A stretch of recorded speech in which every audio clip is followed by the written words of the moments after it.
शुक्लांबरधरं विष्णुं शशिवर्णं चतुर्भुजं प्रसन्नवदनं ध्याये सर्वविघ्नोपशान्तये गुरुब्रह्मा गुरुविष्णु गुरुदेवो महेश्वरा गुरु साक्षात् परब्रह्मा तस्मै ஸ்ரீ குரவே நமः. முதல் ஸ்கந்தம் 11வது அத்தியாயம்.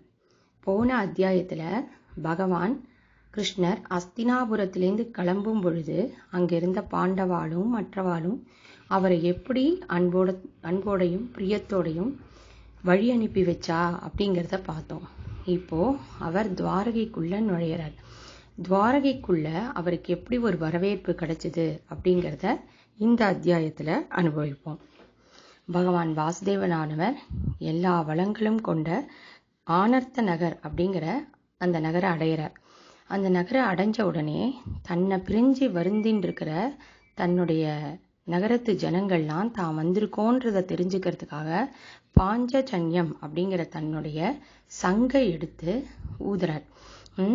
அந்த சங்க அவர் உதட்டுல வச்ச உடனே என்ன ஆகுறதுன்னா, அவருடைய உதடு சிவந்து இருக்கிறதுனால அந்த சங்கம் அப்படியே அந்த செந்நிறத்தை அடைஞ்சுதான்.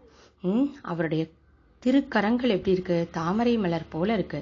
அந்த திருக்கரங்கள்ல அவர் இந்த சங்க வச்சுட்டு இருக்கிறது எப்படி இருக்குன்னு ஒரு தாமரை மலர் மேல ராஜஹம்சத்தை வச்ச மாதிரி இருந்தான். அந்த சங்கோட ஒளியை கேட்டுட்டு எல்லா ஜனங்களும் அப்படியே அடிச்சு பிடிச்சுட்டு ஓடி வராளாம். ஏன் அப்படி ஓடி வரா? அவளுக்கு அவர் தானே தந்தை, அவர் தானே உற்ற நண்பர், அவர் தானே எல்லாரையும் காப்பாத்துறவர்.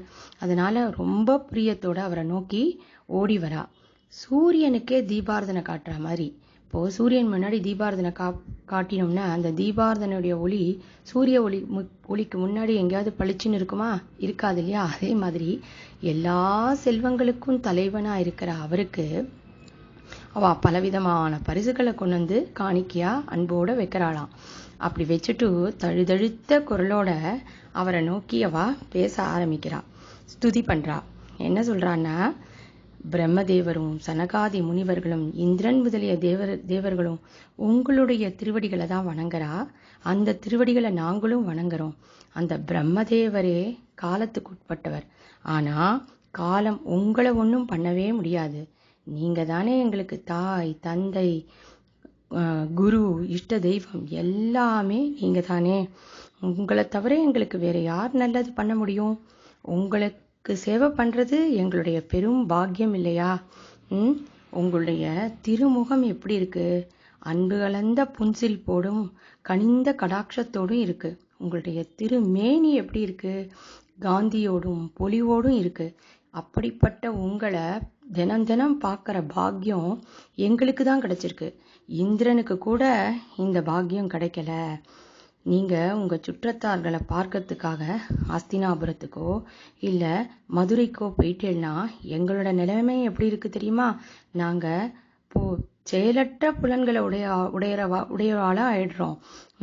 ஒவ்வொரு நொடியும் எங்களுக்கு 1 கோடி வருஷம் போல துன்பத்தை தர்றது. இப்படி அவ ஸ்துதி பண்றா. இந்த ஸ்துதியை கேட்டுட்டு அவர் தன்னுடைய கருணை நிறைந்த பார்வையாலேயே அவளுக்கு அருள் மாறி பொழிஞ்சுண்டு அப்படியே துவாரகைக்குள்ள வரார். துவாரகை எப்படி இருக்குங்கிற வர்ணனை. துவாரகைய மதுக்கள், போஜர்கள், தசார்கர்கள், அர்கர்கள், கூரர்கள், அந்தகர்கள், விஷ்ணிகள், இப்படி சில எதுகுலத்தவர்கள்லாம் அந்த துவாரகைய காத்து நிக்கிறா. அங்க இருக்கிற மரம், செடி, கொடிகள்லாம் எப்படி இருக்கும்னா எல்லா ருதுக்கள்னா சீசன், எல்லா ருதுக்கள்லையும் புஷ்பங்களையும் எல்லா விதமான புஷ்பங்களையும் பழங்களையும் கொடுக்குமா. அங்க புண்ணியம் நிறைஞ்ச மரங்கள்லாம் நிறைய வளருமா. அங்க இருக்கிற தடாகங்கள்ல எல்லாம் நிறைய தாமரைப்பூ பூத்து கிடக்குமா. அங்க பூக்கள் நிறைஞ்ச உபவனங்களும் விளையாட்டு மைதானங்களும் இருக்குமா. இப்படிப்பட்ட நகரம் துவாரகை. இப்போ கிருஷ்ணர் உள்ள நுழையிறாரு இல்லையா? அப்ப துவாரகையில எப்படி ஒரு வரவேற்பு அவருக்கு கொடுக்கப்பட்டதுங்கிறத ரசிப்போம். ஒவ்வொரு கோபுரங்களினுடைய வாசல்லையும் வீட்டு வாசல்கள்லையும் அப்படி பார்த்தேன்னாக்கா நிறைய தோரணங்கள்லாம் கட்டி வச்சிருந்தாளாம். ராஜ வீதி, அவர் நடந்து வர ராஜ வீதியிலெல்லாம் நறுமண நீரெல்லாம் தெளிச்சு வச்சோம். அட்சதைகள், பழங்கள், பூக்கள் இதெல்லாம் இறைச்சும் அவரை வரவேற்றாலாம்.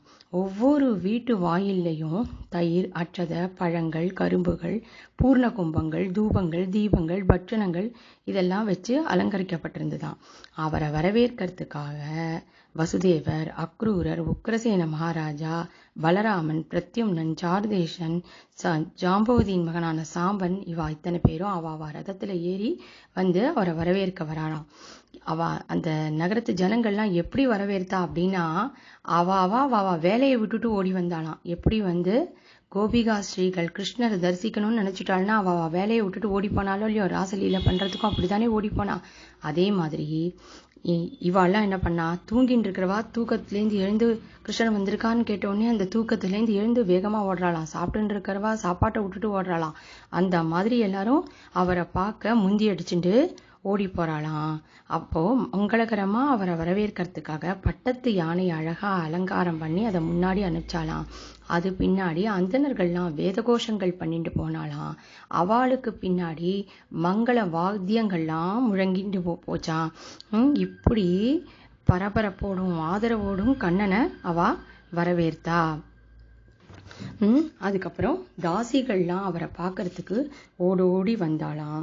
அப்போ நடனம் ஆடுற நடனர்கள், தாளம் போடும் நர்த்தனர்கள், பாட்டெல்லாம் பாடுற பாடகர்கள், பழம்பெரும் வரலாற்று கதைகள் எல்லாம் சொல்ற சூதர்கள், சொத்துக்களை கொண்டாடும் மாகதர்கள், துதிபாடும் வந்திகள், இப்படி பல பேர் வந்து அவருடைய திருவிளையாடல்கள் எல்லாம் பாடிண்டே வரா.